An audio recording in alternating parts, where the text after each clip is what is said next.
Part 2 में हमने आपको विलयन की सांद्रता के बारे में समझाया था। पार्ट 3 में हम बात करेंगे मोल के बारे में और मोल की सारी परिभाषाएं को भी समझेंगे, इसके सूत्र को भी समझेंगे।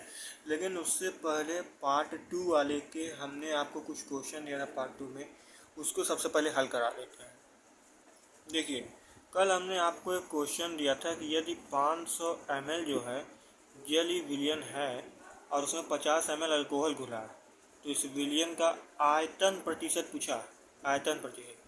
तो यही क्वेश्चन आप लोग को हमने जो है सूत्र भी दिया था, वो शायद आप लोग भूल गए होंगे, हम फिर से एक बार रिवीजन करा ही दे रहे हैं।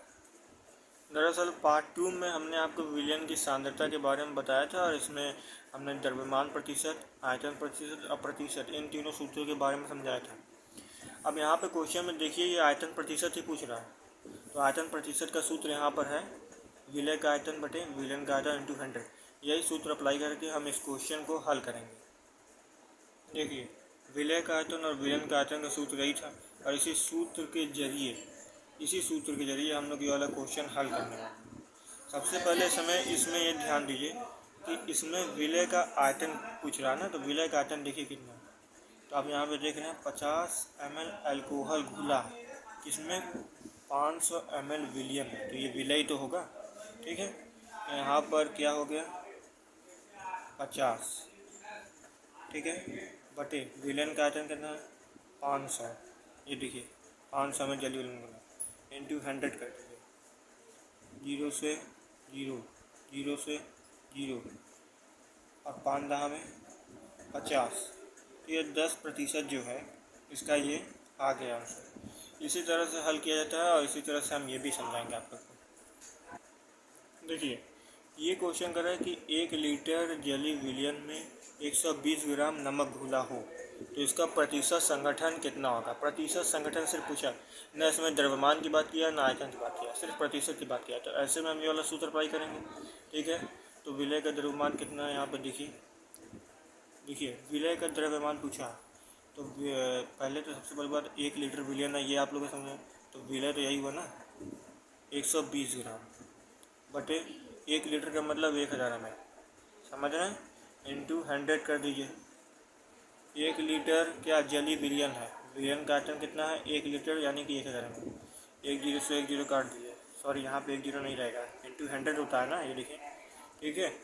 और 1 जीरो से 1 जीरो ये काट दीजिए, 1 जीरो से 1 जीरो ये काट दीजिए और 12 का नाम 12% इसका उत्तर आ जाएगा, ठीक है। इसी तरह से ऐसे सवाल लगते हैं। चलिए अब हम बात करेंगे मोल के बारे में, ये बहुत इम्पोर्टेंट है, इसे ज़रूर ध्यान से समझिएगा।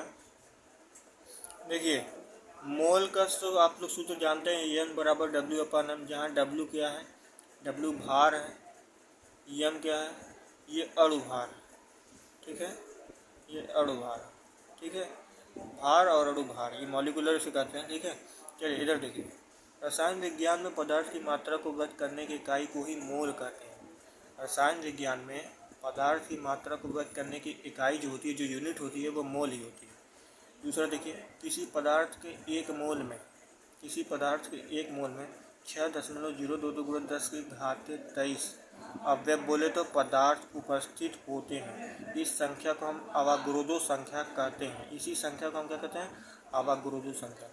तो जिस प्रकार ये आप अगर किसी दुकान पर जाएं और आप कहें कि भैया 1 दर्जन केला दे, तो 12 केले आपके सामने रख देता है। उसी प्रकार किसी पदार्थ के एक मोल में 6.022 × 10⁻23 की संख्या होती है। ये आप लोग याद हमेशा कर लीजिए, इसको दिमाग में बैठा लीजिए। तीसरा वाला देखिएगा कि किसी परमाणु का एक मोल उसके ग्राम में परमाणु भार के बराबर होता है। चौथा, किसी अणु का एक मोल उससे ग्राम में अणु भार के बराबर होता है। अब मोल की परिभाषा ये जरूर जो है आप लोग ध्यान में रखिएगा, मोल बराबर होता है भार बटे अणु भार या परमाणु भार। वही चीज़ मैं यहाँ पर ऐसे लिख दिया हूँ शॉर्ट में। देखिए, ये परिभाषा से रिलेटेड हमें आगे बहुत सी चीज़ों के बारे में समझना है, इसलिए ये परिभाषा तो आप लोग बिल्कुल अपने कॉपी में नोट कर लीजिएगा। और आगे पार्ट 4 में हम आपको बताएंगे मोलरता के बारे में।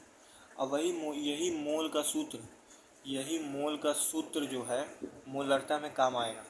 धन्यवाद आपका।